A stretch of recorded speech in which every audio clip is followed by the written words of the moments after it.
Welcome to the Seagull Eagle podcast. Two neighbours, two very different football loyalties. I'm Andy, lifelong Crystal Palace fan, and he's Neil, Brighton through and through.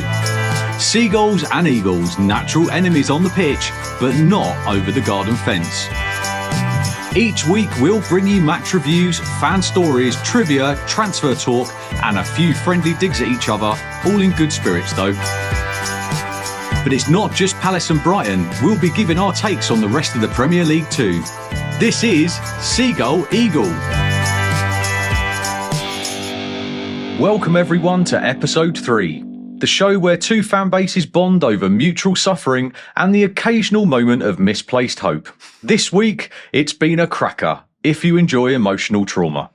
Palace kicked things off by getting destroyed by Newcastle. Our defence folded like a deck chair in a hurricane. Brighton followed it up by losing to Brentford. Wins are so rare for Brighton these days, David Attenborough might need to document the next one. And just when you thought things couldn't get any more thrilling, the Palace-Bournemouth game was so boring that even the corner flags were begging for a substitution. But after all of that, we're still here. Thanks for tuning in, and make sure you follow us on socials for more rants, reactions and questionable opinions. So let's get things going before someone concedes again. Neil, have you had a good week? Why do you even bother asking, Andrew? Honestly. It was perfectly okay until Saturday lunchtime. As always at the moment, it feels like a bit of a Groundhog Day, as I said in the last episode. But yeah, it is a little painful. I can't lie. It's been a tough one for us both, mate, to be fair. I was reasonably smug for the first 2 episodes, and it's all gone downhill very, very quickly. However, we've got to be optimistic, right? This is what supporting a team such as ours is like these days. Yeah, absolutely. I get depressed, I get annoyed, I get frustrated like any fan, I think, when you watch your team lose. But there is a moment that sort of washes over me after about an hour or so of take perspective, understand where you've come from and where you are. And I know some people hate that idea, but I do understand where Brighton have come from. And so, yeah, I always try and stay positive wherever I can. You do that, mate.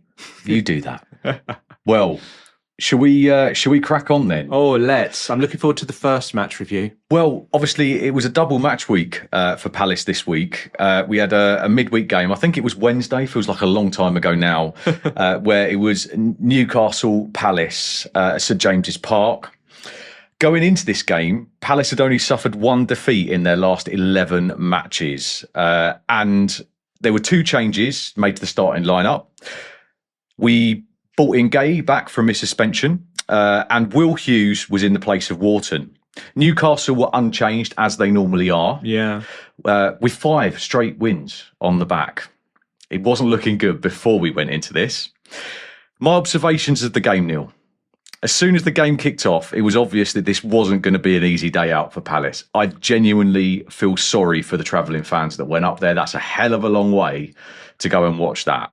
There were signs in the early days of end-to-end play and glimpses that we might be able to catch them on the break at points. Yeah. After 7 minutes, Henderson made a really, really good save from Isak. And then at the other end, Chris Richards nearly repeated that identical header from the previous week at Man City, but he just couldn't keep it down.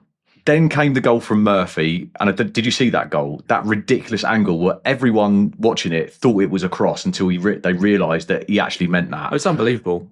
Honestly, no stopping that. Oh, it was such a good finish. And then we tried to get back into the game. We had periods of dominance. Nick Pope's flying right hook on Richards. Did you see that one? Oh, it was a fantastic stop.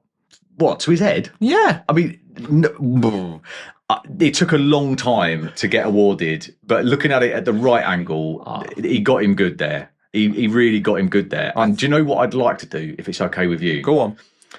Is not talk too much about the 5 goals that we conceded. Are you kidding? No. It's the only joy I have this week. I mean, it's all in the past, and we don't like to talk about the past. We like to talk about the future. Really? But what I would like to talk about is some of the points in the game, because I think that's what we're going to get out of this. Okay. And one of the biggest talking points for me was the penalty. Now, Eze stepped up, to take the penalty, looking very confident with himself. Yeah. And that penalty was like watching a squirrel trying to parallel park a bus. Lots of effort and zero accuracy. It was awful. I've seen better aim from toddlers throwing spaghetti. What was he doing? I mean, like, it was so embarrassing. And I don't like to publicly call out people because he's contributed a lot to the club. But I think the point that I'm trying to make here, and maybe you can relate to this, I don't know, but elaborate penalties, for me, they're like a vanity project. It's not about how it goes in. It's about the fact that it goes in. And more and more these days, players are trying to outdo each other with the elaborate way that they're scoring these penalties, as opposed to banging it in. Yeah, it's an interesting point. I mean, there's been a few recently. I mean, I think ultimately, when you see these types of penalties where they're trying to be, well, old-fashioned people would say they're trying to be fancy. Yeah. But it's a legitimate way to try and score a goal because they expect the goalkeeper to dive in a certain way. The issue with it's a high risk. It's a high risk penalty because the technique needed, you can't always rely, as we saw in this match, you can't always rely on hitting it perfectly every time with that type of finish. And it was... Mate, it was awful. It was so bad. And I really felt for him because obviously, look, we all know that Eza didn't mean to do that, right? And obviously we should have all been celebrating and shouting his name. I did say to Harry, my son, when we were watching it, like, stood there in front of that goal with Nick Pope in front of you, like, he's a big lad, and that is reasonably intimidating. So you can see why Nick Pope is a reasonably successful goalkeeper. Anyway, that was the penalty. Moving on now, I think, look, Newcastle were the superior side from that point on, and Palace looked shaky, understandably, coming in from our last game, and we looked far from solid at the back, which is unlike us. Then came the second goal, and here comes the next talking point. Mark Gay. Yeah. Got a really good rep at our club and England, right? Yeah. So he's moved Harry Maguire out of that kind of spot in the England lineup as well. He's doing really well for himself. He was linked with, I believe it was about an £80 million move to Newcastle not long ago, actually. And some might start to think that he actually may have already made that move. Wow, that's harsh. Well, look, there's a reason that I've said that, because he's managed, believe it or not, to get on the score sheet in both games against Newcastle this season. Unfortunately, both own goals. It's just the second time that a player has done this, both home and away, with a single opponent in a campaign. So after being absent for that Man City disaster, shipping 5 goals in without him, do you remember at the end of that review I said, part of that reason potentially was because Gay wasn't around, he was suspended and all that. Well, it would seem that I might have been talking rubbish, because even with Gay in the starting lineup, we still shipped in another 5. I mean, give him credit, he was probably one of our best players on the day. But one man can't stop a sinking ship. He has had a nightmare. There was nothing he could do about that deflection. I jest. He's had 2 nightmares against the same club, ironically the club that we've been trying to buy him. So just to be clear, you're not suggesting it's a conspiracy? No, it's just a really unfortunate coincidence. One that I'm sure he would have gone home and gone, that's not okay. I mean, I thought he had a 5-star performance. Moving on. We all know what happened from that point, don't we?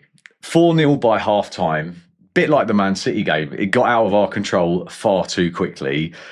2 goals scored in first half injury time, the opposite to what you want going into that tunnel. And then at half-time, I started questioning my life choices. Palace were moving like they'd just woken up from a deep nap. And the Real Madrid and Arsenal game was on the other channel. Yeah. Tempting me like the last slice of pizza after a salad. But I stuck at it, right? And I guess the positives were that we only shipped in 1 more goal by a full time, right? So 4-0 half time, 5-0 full time. We've got to look at the positives. I love that. I love the fact we only shipped in 1 more goal, number 5. Mate. So can I just, I'm just trying to remember. Hang on a sec. Yeah. So that was 5 goals. And remind me, what was the game against City score again? It was 5. Well, it was 5-2, but on that one we went 2-0 up. You see, so we did all right in the first bit of that. Yeah, cool. So that was 10 goals in a week, less than a week. Yeah. And 10 goals in a week away from home, 19 goals in a season away from home prior to these two games. Oh, you even said that last week, I think. You were Yeah. boasting about what a fantastic defensive performance they are away from home. Don't know if you can boast if it's factual, but I mean, I gave you the stats. So, yeah, look, not ideal.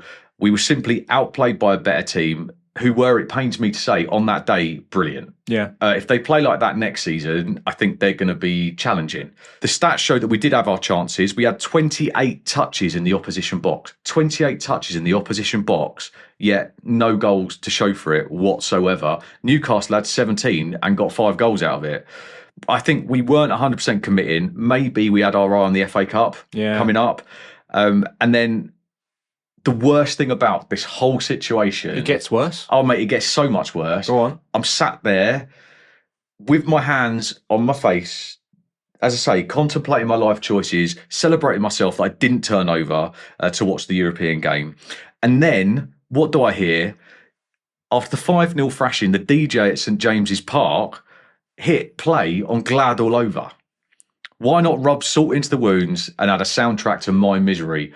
Honestly, I don't know if I can swear on this podcast. Yeah, you can. Go for it. Absolute. That's proper trolling, isn't it? I just thought that was so harsh. So harsh. I was here for it. I loved it. But at the same time, yeah, that was harsh. I mean, I was livid, but also, you're absolutely right. I kind of, you've got to give them the credit there because that was something quite special for them. Sure. Anyway, there we go. So that was the Newcastle game, all in the past. So, Neil, cheer us all up and tell us what happened. What was it? Albion, Brentford? Yeah, thanks, Andy.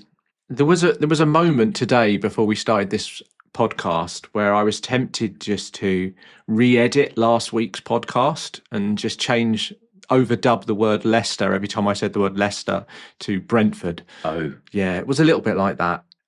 I think the first thing to say was that I don't think there were any real big surprises with the lineup. The only one that was a slight question mark was the constant question mark we have around who's going to play right back. The choice, the lucky winner this time was Mats Wiefer, who, when we saw the lineup, I actually thought might be playing in midfield, his actual position, next to Carlos Baleba. But no, he was going to play right back, and they moved Jack Hinchelwood, who is, yes, quite rightly a midfielder by trade initially, but as we all know, has played right back for quite a long time over the last 2 seasons. He played in the middle of the field. It is what it is. They're having to try and make sure that certain players play certain places. I get the fact that there isn't a right back in the club that's fit currently, as I keep talking about every week. So it is what it is. We started okay. We started very similar, as I said, to the Leicester game. We had all of the possession, and most of the game I think we ended up with mid-50s, almost 60% possession of the whole game anyway. And that's a symptom of how we try and control games. But I don't think, and I think probably a lot of people would now start to agree with me, as we've seen over this season more than other seasons, I don't think possession's necessarily important anymore in the way that... It certainly doesn't win games, Neil. Not anymore. No. I think there's so many now, wonderful teams out there that can counter-attack and can go at speed, that having the ball for a long length of time isn't necessarily the way to go. And for Brighton at the moment, we were in a position where, very like all the other weeks in the last sort of few weeks, we had the ball, but we were doing nothing with it. Passing it around, trying to encroach into Brentford's half as much as possible, getting to the last third of the pitch, and suddenly nothing. Nothing would happen. We wouldn't get anywhere. We'd lose the ball and the ball would turn over, and guess what would happen? Brentford, with their unbelievably fast players, their one-touch passing, it literally took 9 minutes. 9 minutes for Mbeumo to score. And as I said, as you can guess, counter-attacking goal. Where was Dunk? In midfield, marking the other striker. That's right. So literally like last week. They are impressive though, right? On the counter, Brentford, the pace of which they get the ball from one end to the other. Andy, you know that. Yeah. I know that. Nearly everybody that watches any football in the Premier League know that. Yet we still chose to play the way we chose to play. And that's the frustration that I alluded to last week. Yeah. That we are still trying to play the same way. And I get the concept of a new manager wanting to instill, it's the whole Ruben Amorim conversation. It's the Ange Postecoglou conversation of our managers wanting to play the way they play so the players get used to it. I understand that, but I don't believe that should be for the... Well, I just don't believe that should cost us every single point from now until the end of the season, just because we haven't got the players that need to play that. Anyway, look, I'm not going to keep going on about it. My point being that literally within the first 10 minutes, we'd lost a goal to the counter-attacking. Dunk was in midfield. Our fullbacks, I think at least one of them, I think Weaver was halfway up into midfield. There was literally 2 defenders back and Mbeumo straight through the middle, one pass, job done. For the rest of that half, we didn't really cause them any problems. We had the ball, yes, we moved it around a lot. We looked very pretty, but not much happened. It got to right before the end of the first half. And apart from Welbeck being clever and using his experience and strength to get on the end of a cross and put his head to it and getting in the back of the net, really, we hadn't really caused Brentford any problems. And that was the frustration. Yes, we were lucky, in my opinion, to get to the half-time at 1-1. I'm pleased for Welbeck. He's got a lot of goals this season now, and I'm sure, Andy, you've got a stat for that, knowing you. I actually have. Welbeck scored his 9th Premier League goal in the season, joint best return in a campaign in the competition, along with 2011 and 2013. There you go, you see. So, only one more goal and it's his best ever season. So, for him, I'm really pleased. And it was a great finish for him. From my point of view, I felt though we were lucky to go in at 1-1. But saying that, I was thinking to myself, well, I'll take a bit of luck. I'll take that. The way we're playing at the moment, let's see if we can keep lucky and get a point out of this. Yeah. Well, my joy didn't last very long. Second half, we come out and, it was literally the same as the first. We got caught playing out from the back this time. I think it was 48 minutes, like literally 3 minutes from kickoff again. And then 10, 15 minutes later, before even the hour was up, Whistler had scored on a counter-attack, Andy. Who would have thought it? We were up the other end. Our left back was on the left wing, past our left winger, and they attacked down where the whole of the fullback was, and there was no midfielder to chase back. So 3-1 before the hour, and we are not happy, obviously. But the performance, to be fair... yes, Brentford took their chances. They didn't have many chances, but they took the ones they had. And we didn't deserve anything more than that at that moment. I felt, very much like this is just Groundhog Day, as I said earlier. And then the moment that probably sealed our fate completely was João Pedro and his petulance, from my perspective. 60 minutes around that time, just literally a couple of minutes after the third goal went in for Brentford.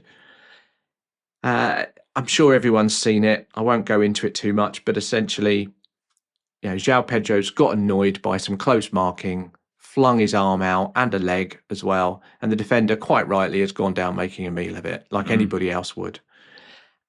And I was talking to some of my friends on WhatsApp during the game, like we all do. And I'd said that red card has probably been coming for about 3 or 4 weeks. Been watching João Pedro get more and more frustrated in the last few games. And he's getting frustrated either with other players or with himself, I'm not sure. But you could see his frustration. And today, on Saturday, it just felt like this was the culmination of all that frustration come out. And he knew as soon as he'd done it. I think you could see it in his face. No arguments whatsoever. Red card, get off the pitch. And it just annoyed the hell out of me because...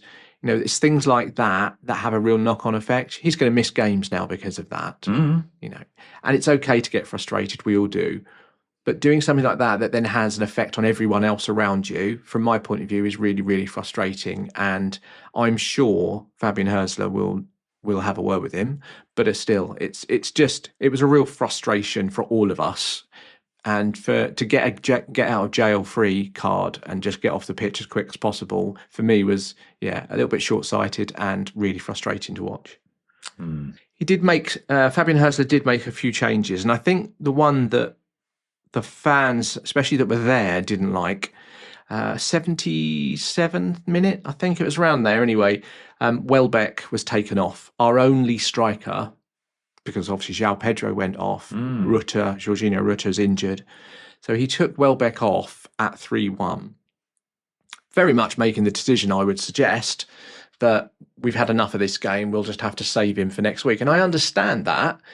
Welbeck is our only fit striker or not suspended striker now, with João Pedro getting the red card. So let's try and save his legs and worry about a game that maybe we could win.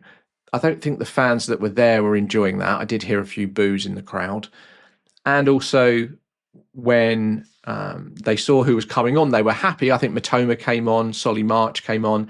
He changed the structure slightly. He changed the way we played slightly, mainly because we didn't have any. We only had 10 players, obviously, but we didn't play with a striker. We played with the two wingers sort of cutting in, and more players in midfield because of that. And actually, for the next sort of 10 minutes, it actually made a big difference. We suddenly saw Brighton able to get on the ball, able to make quick, short passes through the lines of defence. And it was an interesting watch from a tactical point of view, because although, yes, Brentford were, obviously trying to defend a lead, they weren't trying to attack necessarily. But Brighton, rather than just having possession for possession's sake like they did for the first hour or so, they actually made some incisive passing. And they were passing very quickly, one touch. And that was mainly because they had more midfielders. They had more players closer together. Yeah. And it made a real difference. Now, I'm sure it's not going to be suddenly something they want to do again, because I don't feel like Fabian Herzl is going to suddenly change his style. But he made that decision at that moment, did it? And actually, we played pretty good football for, yes, I appreciate, just 10 minutes. But we did. Anyway, we got to the point where Karim Matoma did put the ball in the back of the net right near the end of the game. But after that, we tried. We put Jean-Paul Van Heck went up to sort of play up front for the last sort of 5-6 minutes.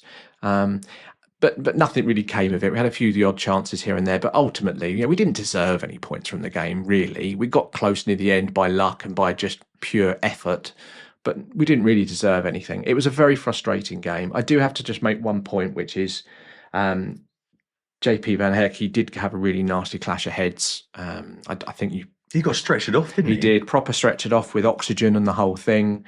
It looked really bad at one point, and I think a lot of us were really worried. But I know they did. The club did tweet a few hours later that he was back home safe. He'd been discharged from hospital. He was okay. And now, who knows what happens for the next fixture? He may. Yeah. I would imagine if that something that bad, he probably won't turn up next week. But we'll see. But yeah, overall, I think the thing that I was thinking about was, as I mentioned earlier, overall, I think I probably could have just cut and pasted last week's review and comments, especially about the amount of possession and the way that teams counter-attack against us.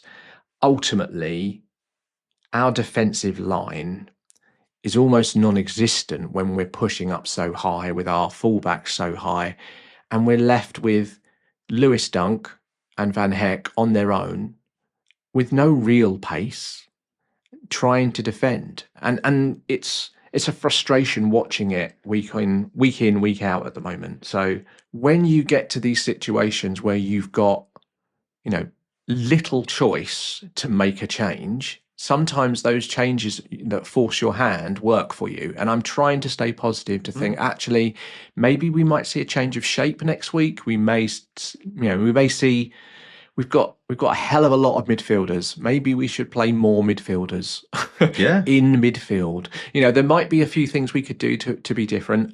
Let's talk about more of that maybe at the end when we go through our winging it session. Absolutely. Well, double game week, as I said, for Crystal Palace. We move on now to potentially one of the most boring games I've ever witnessed. Drove all the way up to London to sit there. I'm decorating my house at the moment, and I would have much preferred to watch the paint in my hallway dry than watch this one again. It was Crystal Palace 0, Bournemouth 0. Lineups wise, Walton and Hughes were chosen in midfield over Lerma and Kamada, but apart from that, completely unchanged. It wasn't pretty and it wasn't fun to watch. We looked a bit shaky from the off, which is understandable. Henderson, again, early doors, kept us in the game with a good save from a tight angle.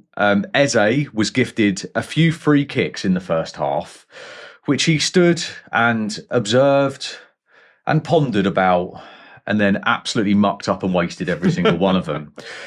Getting a bit fed up with him taking the free kicks. When he does take them and score them, he's the hero, but it's far and few between, and this is the issue. But I need to stop hating on Eze because I do love him too.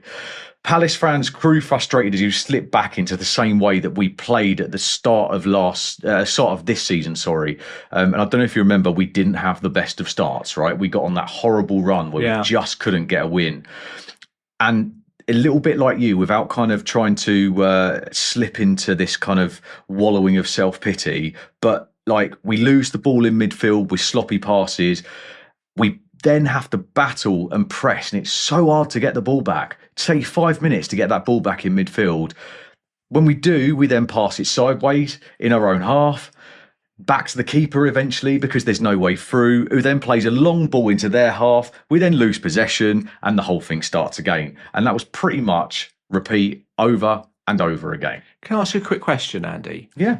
When Oliver Glasner first came in 2 seasons ago almost now, that end of season where he came in after Hodgson, they looked amazing. Yeah. They were incisive. They were quick. I appreciate Elise was there, but you know, majority of the forward players plus the midfield are still there. They looked like a team that were going to go and attack a lot, be free to attack, and more importantly, as you were just saying there, the opposite of what you were just saying there, they passed quickly and incisively. So what's changed? I think for some unknown reason, I mean, I was just getting to this a little bit actually, because we're when we're not playing well, we slip back into our old habits. And look, Roy Hodgson was great for us and he did a really good job for us. He saved us many a time, but it wasn't the most attractive football. There was lots of long balls, and I think that, on a day like Saturday, when we're struggling for form a little bit, we're feeling a bit shaky, we've not got our confidence, I think we go back to that whole long ball, long throw-ins, which never work. Right. Everyone sat around me was just getting so frustrated with Lerma trying to do the long throw-in into the box. And even after Mateta got subbed off, Eddie Nketiah comes on, who's one of the smallest footballers there is, and we're still trying to play long ball to a man who's not even up to the shoulders of the defender he stood next to. We're never going to win it. I think the old us, the end of last season when we were literally unbeatable, we were playing the wings. We had Muniz and Mitchell on each wing. Obviously, back in the day when Glasner first came in, we had Eze, Elise in there. Now, obviously, Elise's gone. Sarr has hit form of recent, which is why I think we're starting to get them results through.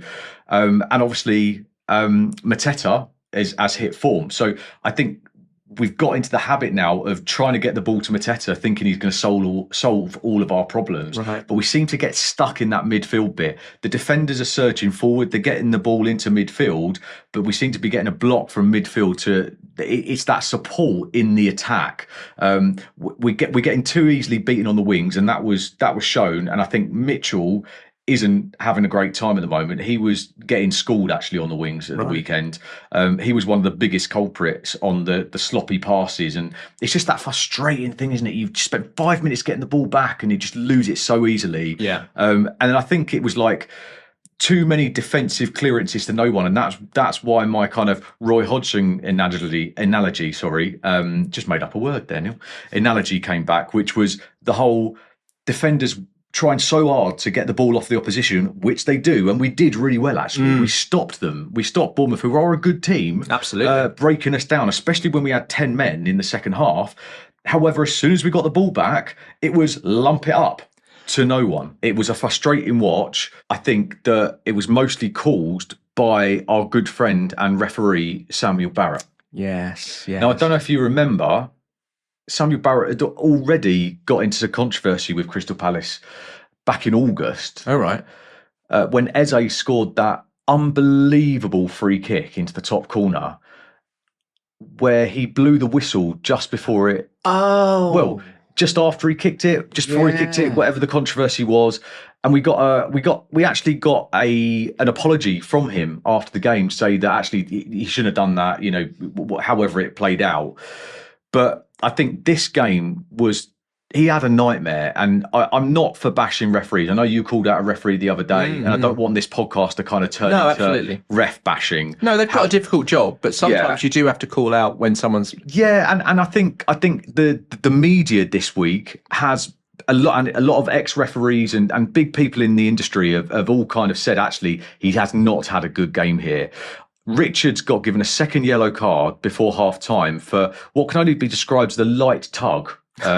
Truthfully, I'm not like, there was plenty of yellow cards flying around which were absolutely well deserved, but Kluivert made the most of it. It was soft, and in my opinion, neither of Richards' yellow cards were actually yellow cards. I think they would have been a blow on the whistle. Yeah, absolutely. I didn't see much of the game, but I did look on Match of the Day, and obviously, therefore, I got to see the main points of the lowlights, as I called it, as it was such a 0-0. But I did see that yellow card, and I did see the pull on Kluivert. As a sort of neutral, I do see it from both sides, that I can see why he gave the yellow card, but it was very light. It wasn't a, there was a foul just before that, the other way round. Alex Scott. That's and right. This is my problem, Neil. Yeah, when I saw that, and the fact that the ref didn't give a yellow card for it, which was a similar thing where Alex Scott made sure that,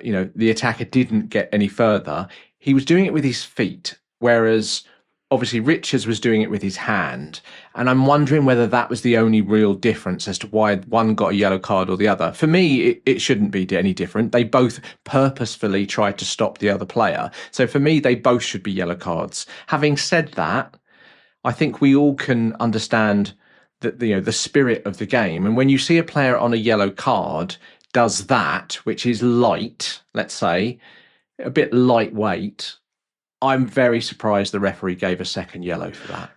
Neil, he made, and this is my beef with this, he made the decision to change the game. Yeah. And that was that. And this is what is one of my biggest problems with the way that, VAR can't kind of influence yellow cards. Yeah. But yet 2 yellow cards can heavily influence a game, which can't be undone. And it's happened a couple of times to us this season. And I think, granted, like there's no smoke without fire. However, Richards wasn't the last man. There was still another defender there. It was a 2-way tussle. And as I say, only 10 minutes before, there could have been a yellow card and he decided there wasn't one.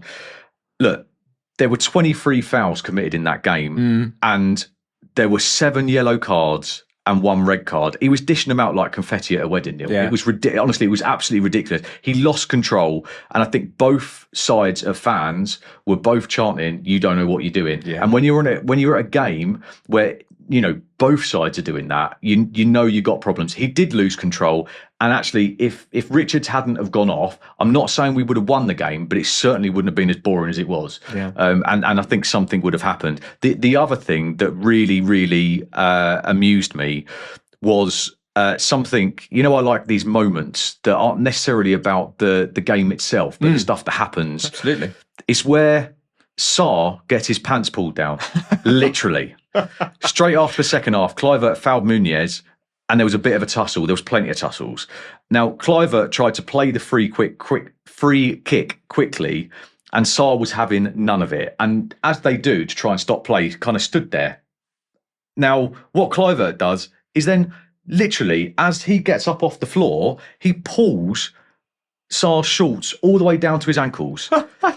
So if you can imagine, and please do Google this if you're listening at home, like Sarr then is stood there with his hands up with the "what's going on" pose, staring at the referee in his pants with his shorts down by his ankles, looking at the ref, wondering what's going on. Absolutely priceless. So look, what are the positives of this game? Lacroix was my man of the match. I think he looked really, really good. He kept us in it. He had 15 defensive actions on the pitch, 10 clearances, won 3 of his 4 duels. I think he was back on form today, which was great. I think we kept Scott and Semedo out of harm's way, and whilst they did make us look like schoolboys, specifically a few of our players on the wings, we didn't let them concede. And that is my point, which is that we didn't concede any goals. 10 goals in 2 games, no goals in this game. And that is the biggest win for me. Hopefully a reset before Arsenal and Villa, 2 games which we kind of want to win. And that is where we're going to leave it for now. Thanks, Andy. That's the end of part 1, guys. We're going to be back in a few moments.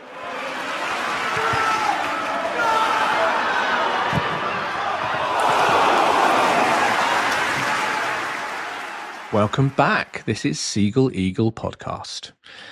When you look at the league positions now, there's a little bit of a gap between the Premier League and Europa League spots, i.e. the top 6-7 spots, and then that 8th position, which could be a Conference League spot. There's so many teams involved in that opportunity that I thought it would make sense for us to have a bit of a chat and look at the fixtures that everyone's got and go through it. What do you think? Absolutely. It's going to be close. Although, Neil, to be honest, I think it's a lovely idea and everything, but Palace have kind of already got their European slot sealed in the FA Cup, right? Europa League, here we come. However, let's just look at this as a bit of a backup plan for us. Oh, that's very nice of you. Yeah, okay. So there's a lot to talk about, lots of different connotations, but essentially just remember this. There is a very good chance currently that 8th place in the Premier League will be a Conference League European spot. Therefore, let's look at the teams that have the opportunity to finish 8th.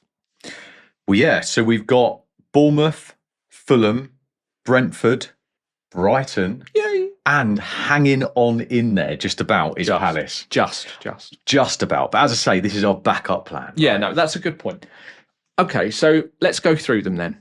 So each one of these teams has 5 fixtures left. Yep. And they've all got very varying different fixtures as to ease and complexity, I think, when we looked at them, didn't we? I mean, Neil, I think my first observation on this before we go into any more detail is that I don't think any of them 5 teams have got what I would class as an easy run. No, I agree. I think that the fixture list has kind of given us a bit of an exciting end there in that respect. I mean, where do you want to start? With Bournemouth? Yeah, I think so. Let's go through them. So let's go through Bournemouth first. Let's talk about them. So they finished this week on 49 points. Yeah.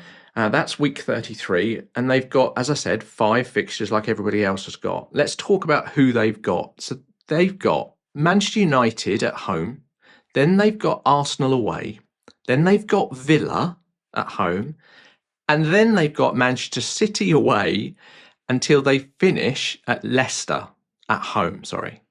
I can only allude to the fact that make the most of the glory days whilst they're there. I mean, I just don't mean to be horrible to them or anything like that, but I just can't see them picking up points. Okay, apart from on that last game, really. Maybe a draw at Man United. Yeah, well, let's talk about that then. So, in my prediction, I looked at that and said, right, so Manchester United at home. So I think they'll beat Manchester United personally. I think that's their first home banker because I think Man United are so poor they'll beat them. What do you think? I said Man United. I said it was going to be a draw. Okay. Arsenal away, maybe a point if we're being lucky. No. Okay. I think Arsenal will do them over. Yeah. Okay. So I think Villa at home. I think they might scrape a point. I'm trying to stay positive here for them. I'm not. I don't think they'll get anything out of Villa. And then Man City away. Again, I'm trying to be positive. Maybe they scrape a point.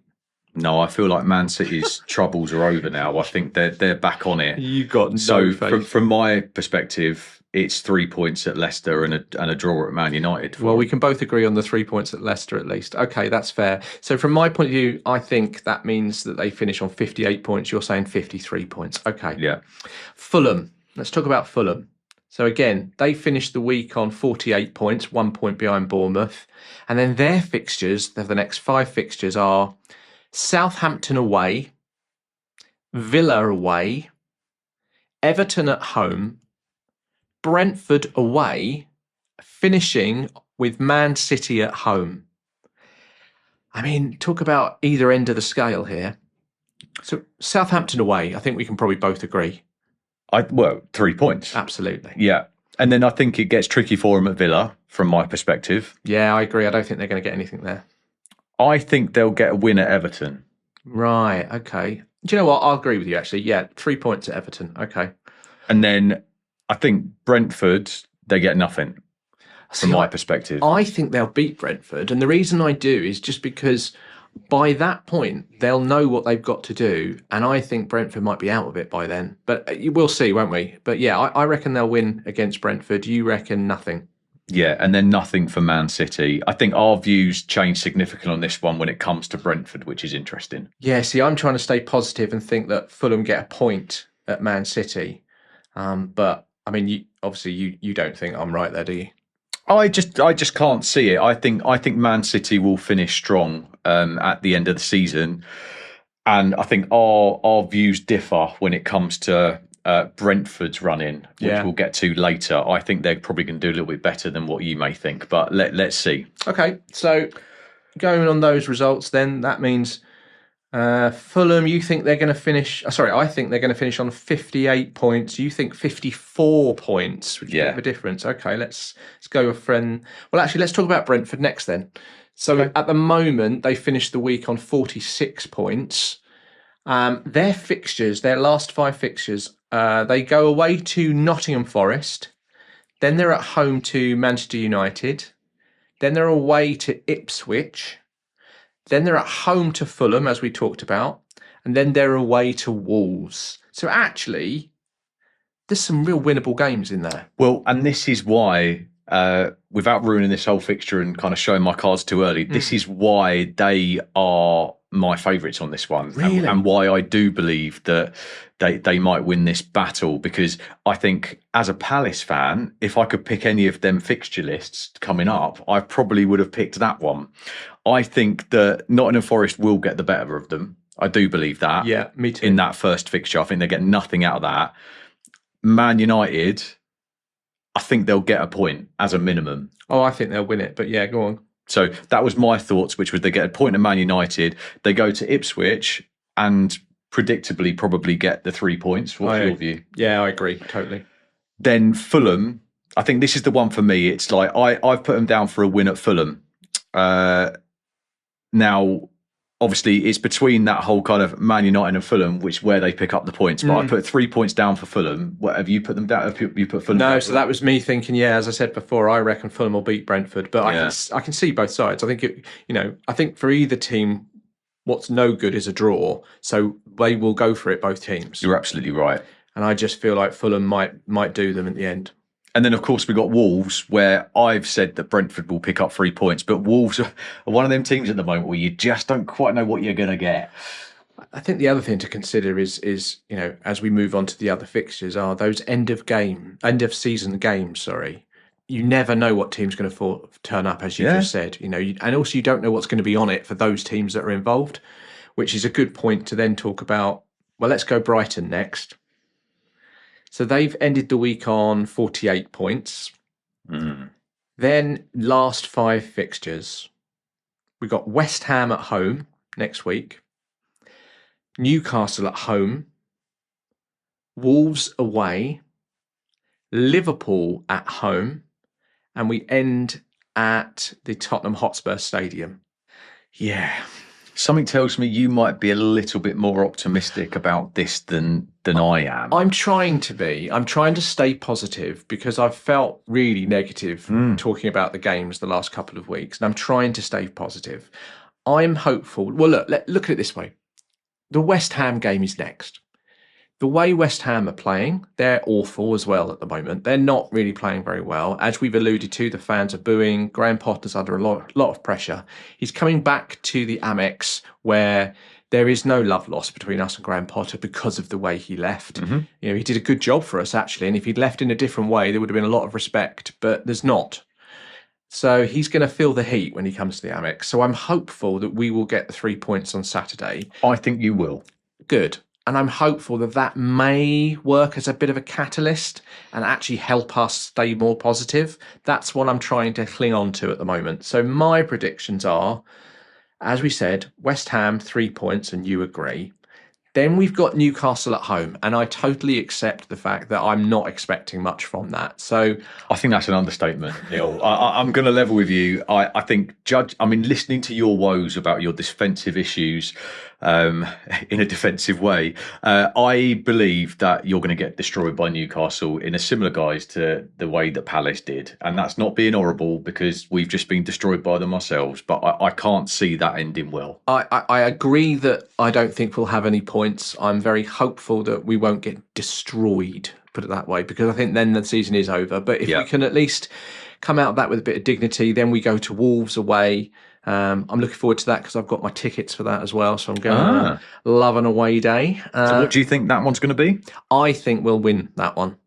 I've got you down for a draw. Have you? And I'll tell you why, because the Wolves' form is very unpredictable. In fact, all of these, all of these mid-table teams, and obviously there's these 5 teams in this as well. If you have a look at their form guide with the whole kind of green, red, amber situation, there isn't anyone really that is kind of on the up and soaring. It's very all over the place. It's really hard to try and get you think you kind of worked a team out and all of a sudden they'll come back and bounce back. So, but I do, I think the Wolves game, I'm just going for a draw because I've got a feeling that I think they are on the up at the moment. And if they continue their trajectory, then they're going to get a point out of you. The way I'm looking at it is Albion need something if we're going to qualify. We're going to have to win games. We've got to go for it. And I'm trying to stay positive, thinking Wolves don't have anything on it. So when it comes to the last 10, 15 minutes of the game, we have got to go for it. Now, let's be honest.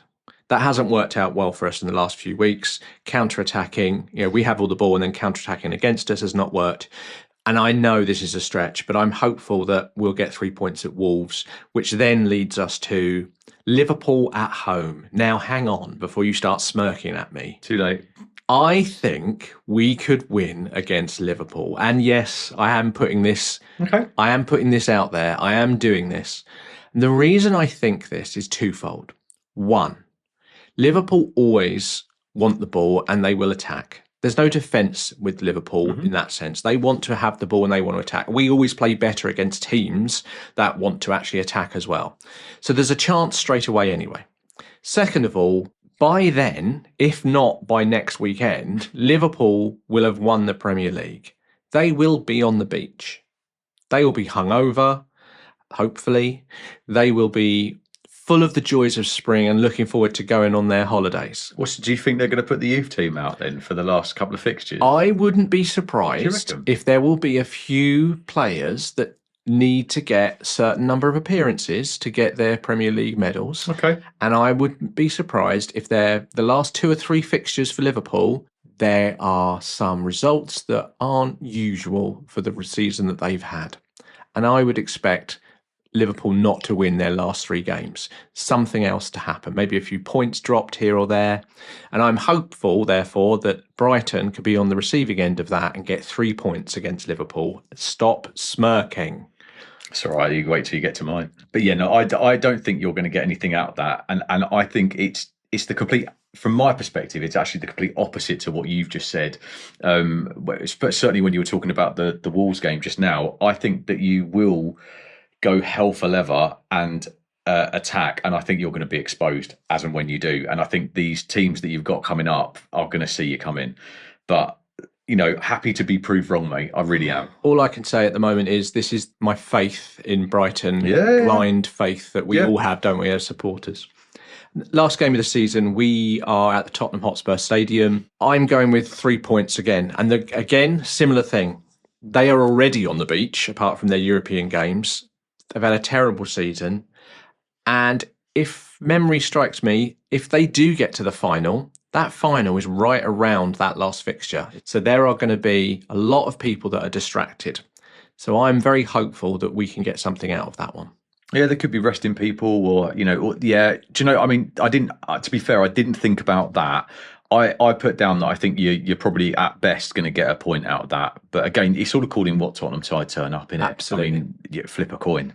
Okay, so I've got you down on 53 points. 53, yeah. So I've got, big difference. I've got a feeling you might be a Palace fan and I might be an Albion fan out of this one. So I've got Albion finishing on 60 points, 6-0. Top of the tree, That's currently top of the tree of my predictions, yeah. That's also optimistic. It's very optimistic, and I am trying to stay positive, hence these predictions. Okay, let's get to it then. Crystal Palace finished the week this week on 44 points in, what position are they in currently? 12. 12? Which is funny enough where I've put Brighton to finish, right. Which is interesting. So let's just see how it all plays out. But yeah, I've got us... let's go through the fixtures. Yeah, sure. We've got Arsenal coming up midweek. And where's that? It's away at Arsenal. Right. And last time we were away at Arsenal was in the League Cup. I was actually there at the Emirates. Wonderful stadium, actually. Quite an architectural feat. However, after going 1-0 up there in the League Cup, it all went remarkably wrong for us. And I'm not looking forward to us going back there. I'm really not. I don't think we're going to get anything out of that game. Okay, fair enough. Realistic, right? Nothing down for that game for me. Well, I think Crystal Palace are going to get a point at Arsenal. I know that might surprise you, but I actually think they might get a point because I think Arsenal now are starting to just concentrate on the Champions League. I appreciate they've just beaten Ipswich 4-0, but I think a midweek game after the trials and tribulations that they've had over the last 2 or 3 games of midweek game after midweek game, I think that might catch up with them, and I think they might drop a little bit of tiredness into that game. So I reckon actually Palace might get a point in that one. Okay. Moving on now to game week 35, it moves on to Nottingham Forest. Again, I don't think it's not the kindest of fixture lists for us coming in here, and I think at home we'll get a point out of them. In my mind, imagine us now. We're having a nightmare, and it's just starting to come good for us. So I think we've got nothing out of Arsenal potentially, but haven't lost badly. We've got Nottingham Forest coming to us at home, and we're getting a draw. That's where I'm at. I think, looking at it, I think Nottingham Forest are slightly faltering. I think they're worried about dropping out of the Champions League after being the whole season in there. I still think, though, they're going to go for it. They've got Tottenham first before that. And I think if they win against Tottenham, they'll be cock-a-hoot, to use an old phrase. Oh, I know. Traditional. And I think they'll really go for it. I can't see Palace getting anything out of that, actually. I think they're going to lose. So I think Palace 3 points on that one. Wow. Forest 3 points. God, I almost gave you away there. I'll take the latter, though. That's fine. And then we move on to Tottenham away. Now, I've bravely decided, Neil, that this is the point where it all comes good again. Oh, really? Where Palace end up on that end of season romp where they're just destroying people like they did at the end of last season. Everyone fears us. We're in the FA Cup final. Everything's flying high. Tottenham lose to Palace at home. Let's be serious for a second. They don't need to be on the top of the game to beat Tottenham Hotspur at the moment. No. Where is the game? Is it at home or is it away? No, it's at their home. So it's away. Right, okay. Palace need it. Tottenham don't. I think for the same reason that I think Brighton could get 3 points, I'm going to agree with you that I think Palace could get 3 points there, absolutely. Not for the same reasons that they're going to be amazing and playing well. I just think Tottenham are that bad that most teams could get 3 points there at the moment. I mean, this is a tricky one, Neil, because at this point, also, we have to bear in mind that this list of 5 could very easily go down to a list of 3 by this point, or so on. Yeah, people can very easily rule themselves out at these stages, so it's difficult. But the next game, Wolves at home for Palace, and I've put down that it's going to come good for us. We're going to continue our run and get the 3 points. Okay, I mean, I tend to agree with you. I'm just starting to see a pattern here, though, Andy. What's that? Your positivity that you were mocking me for. So we've both got Wolves, we've both got Tottenham in the last 3 fixtures. What's the last fixture, Andy? You've got? Oh, mate, I take no qualms about it. I'm saying that we will beat Liverpool on the last game of the season as soon as. And where is the game? It's away. Sorry, so on the last day of the season, Liverpool winning the Premier League. But they already won it by then. But that's my point. So, Yeah. and they're at Anfield, at home. They're just about to do the procession all the way around with the trophy and all that sort of thing. Yeah. And they're going to let Palace beat them first. We're not going to let. I mean, it's just going to happen. Right. I love the fact that. I mean, I've got a couple of good friends who are Liverpool supporters. So we've watched many of the games together, and history tells us that Palace tend to upset some of the end of season parties for Liverpool over the years, and I think that it's going to be a big task, and it's going to be all accordingly to. For me, I don't think that. Say, for example, if we don't win against Tottenham or Wolves, that's not happening. But if we can get ourselves back on our run, then I do believe if we've got something to play for, and Liverpool potentially don't. Then it's our party to ruin. And I think we would absolutely love to do that. Look at the run we went on at the end of last season for no apparent reason, still to finish in 12th. But the reason you went on that run last season was because you had nothing to play for. The pressure was off. If you're actually in position come the last day of the season to possibly get that Conference League spot in 8th, then the pressure is on. And that's a different game, in my opinion. It is, mate. But look, what do you think's going to happen? Well, look. I mean, it looks very familiar, this, because we're both being very positive about our teams. And to be fair, we should be. I don't know, Neil. Hang on. Whoa. Hold your horses, because I've done the maths here, mate. And I've worked out of this little league table we've done of 5 teams, I think I've worked out that you put Brighton at the top of that table in 8th. Absolutely, yeah. Right? I mean, that is optimism. I've put in mine Brighton in 12th, taking Palace's normal position. I've put Palace in 10th, and I've put Brentford in 8th. So it goes Brentford, Fulham, Palace, Bournemouth, Brighton. I actually think that's a realistic finish to the season. Whether I've got the scores right or not and the way round it goes, I think a 10th position finish for Palace is actually a realistic thing. So what I am saying is I don't think, unless we win the FA Cup, we will end up in Europe. I'm being realistic, mate. That's realistic. 10th position for I'm Palace. being realistic. You've got no defenders currently at your club. Well, you're don't on deflect. the world's worst form that you've ever been on. And suddenly, talking about Palace. And suddenly you think you're all of a sudden going to go on this amazing run as of next week. And you think you're going to get 9 points out of 9 for the last 3 fixtures and finish in your highest league position. Yeah. Because actually, I think we've got the best squad that we've ever had, Neil. And I think that's why. And we've hardly got an injury list, and we've got the FA Cup. The FA Cup will affect this in one way or another. That's true. I think if you're a Palace fan, apart from the 2 games where we absolutely just lost the plot, I think if we can get it to come good and not lose badly this week, then I do genuinely believe we're in for one of the strongest end of seasons we've ever had, and we deserve that. Okay, fair enough. I will take on board your positivity, and I will therefore say to you, let's wait and see, shall we? Let's see what happens at the end. Overall, your predictions mean that in 12th position in the league, Brighton and Hove Albion. By goal difference with Bournemouth. Bournemouth in 11th, goal difference. 10th, their best ever performance, I believe. Crystal Palace, 9th, Fulham, and sneaking in from nowhere, Brentford get the 8th place and a possible Conference League position.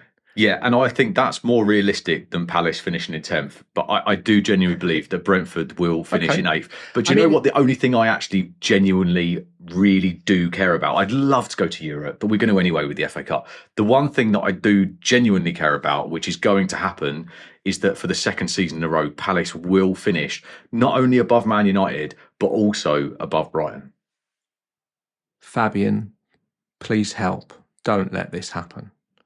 My predictions mean that I've got... let me just check who's in 12th. Crystal Palace finish in 12th. Then I've got Brentford in 11th. Bournemouth in 10th after our predictions. 9th is Fulham, Brighton 8th. Now, just to make a point there, the way the actual points totals work, there's not much in it. I think I've got Brighton 1 or 2 points ahead of everyone else, which I appreciate is completely completely over positivity, but that's the way it is, isn't it, with your own team? We both are obviously biased, but looking at the other fixtures, I think what's probably fair to say is this unpredictability from everyone in that sort of position, from sort of 6th, 7th, 8th down to 12th, is going to continue, let's be honest. And there is no real way of predicting what's going to happen. But what it does tell us is it's going to be really, really close. It's going to be close. It's going to be exciting. And no one really knows what's going to happen unless we are better than this than we thought we were. And we will replay this at the end of the season to revisit. I wish everyone luck. I don't wish any harm on Brighton. I really don't. I just think that you are being very kind to your own team there. 12th place is going to be where you're going to be. You're going to take it off of us. And that's how it's going to finish. And I think, Neil, is this a good time to finish the end of part 2? Oh, totally. Absolutely. See you in a bit, guys. Bye. Oh, yes! Right, I think it's time to look at the fixtures that we've got coming up this week. Now, Premier League-wise, Brighton face West Ham on Saturday, but before that, Palace have got the game that we talked about a little earlier, didn't we? They've got Arsenal, haven't they? Yeah, we've got Arsenal away. No new injuries for us. However, thanks to the previous game, Richards is now suspended. Of course, yeah. So he joins that list of people who miss a game. I think that this is, as I said earlier, I think this is going to be a tough one. This is going to be more about how we play for me rather than the score. With that FA Cup semi-final coming up, which, by the way, listeners, we are going to do a special pod for that midweek. A bonus pod, if you like. Oh, a bonus pod, because I feel like the importance of that game cannot be wrapped up in a way where we stick it at the end of a podcast. Don't you agree, Neil? It's so important. I get the feeling you just wanted to do a bonus podcast, so I have to suffer another hour sitting here with you in a room. Absolutely. Well, I mean, we could do the same for... Oh, no, we can't. Oh, there we go. Not yet. Okay. Anyway, moving back then, I genuinely believe it's going to be how we play. And I think potentially it's going to be a 2-1. No. Yeah, 2-1 loss to Palace. Okay, so you reckon Arsenal will beat Palace at home? Yeah. That's not really a shock, is it? No, but as long as we do it with dignity and we play well, I'm kind of okay with that. But don't get me wrong, I'd love to win. Look, Palace have won just 5 of the last 50 meetings with Arsenal. Right, this is where my head's at now. With Palace conceding 13 goals in the last 3 meetings, it's never particularly ended well for us. Now Arsenal have lost just 3 of their last 36 home matches. They've won 26 and drawn 7. Right, so them stats are not saying that Palace wander up there and get a result. Now, Arsenal's Gabriel Martinelli has scored 5 goals in his last 5 Premier League games against us really? As well. While his 6 goals against the Eagles overall is the most against any opponent. So he's going to be up for it. Wow, I get a sneaky feeling. See, I'm slightly different. As I said a minute ago when we were talking about our predictions, I actually think Palace will get a point here. And the reason I think they'll get a point is because I think Arsenal will change their lineup. It'll be a midweek game. They've just played on a Sunday. And I think if you look at Martinelli for a start, he played the whole game at Real Madrid. He's played, I think, most of the game today on the Sunday at time of recording as well. So I think you might see a different lineup. So you might see Trossard and Nwaneri or something like that on either side, which means you might be in luck.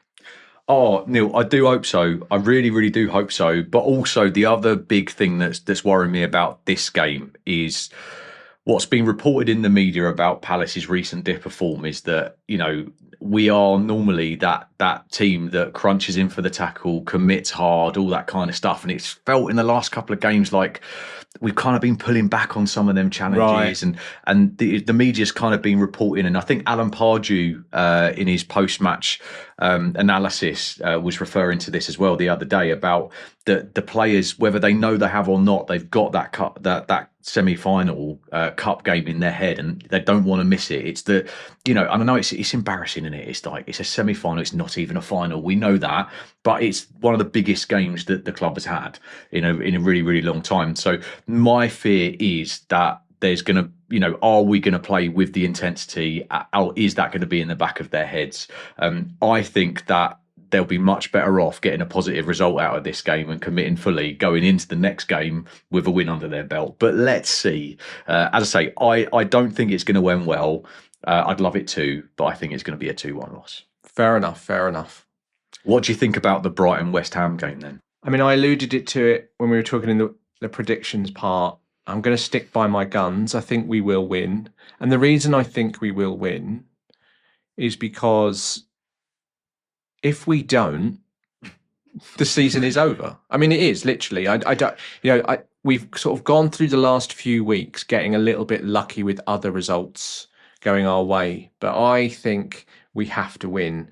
From a lineup point of view, obviously with JP Van Heck going off injured with that head injury, I don't expect to see him on the weekend. João Pedro suspended. I don't think it's going to be pretty on Saturday. Looking at the form guide, obviously we've got, I think in the last 5 games we've had, 2 draws, 3 losses? So literally 2 points from 5 games. Yeah. West Ham are equally as bad almost. I think they've got 3 draws and 2 losses. So there's not much between us in that sense. We talked about the hate that Graham Potter's getting at the moment and the frustration from their fans.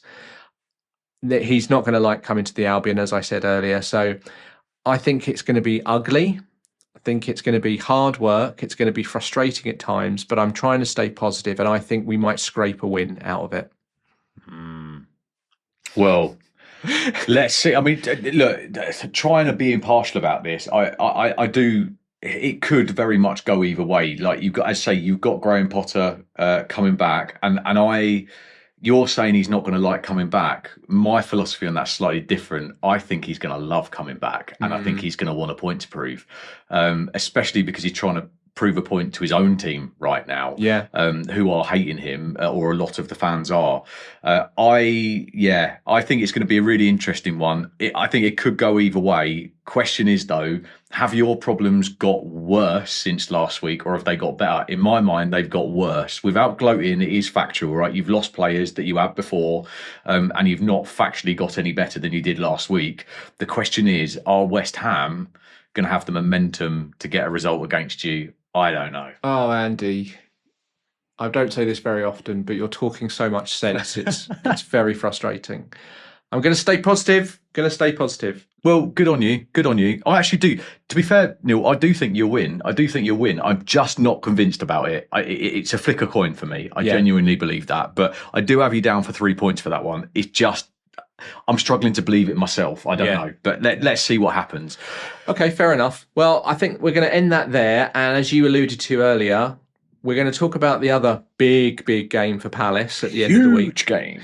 We're going to do that on a separate bonus pod. Because I think that deserves a little bit of a separate conversation about that. Well, yeah, I mean, it's a part 1 of 2 bonus pod, right? Because there'll have to be another one in a few weeks as well. You reckon? Yeah. Oh, please, someone help me. Well, look, that's a wrap for episode 3 of Seagull Eagle podcast. A big thanks for flying with us once again as we glided over the glory, flapped through the frustration, Neil, and pecked at all the football drama.